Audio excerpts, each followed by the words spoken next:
These units are made in China by Midea and are sold at various retailers as well as online at Amazon.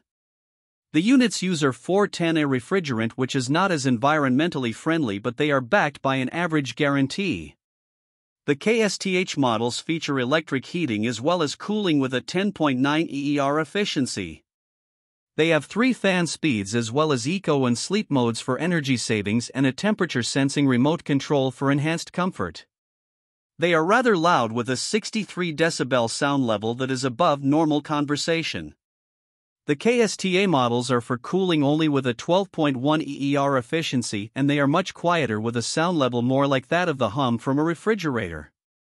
The KSTS cooling only models are for casement windows and have a 10.8 EER efficiency. This brand receives an overall 3-star budget pick rating from HvacRepairGuy. Please share your experiences with this brand in the comments section of the HvacRepairGuy YouTube channel.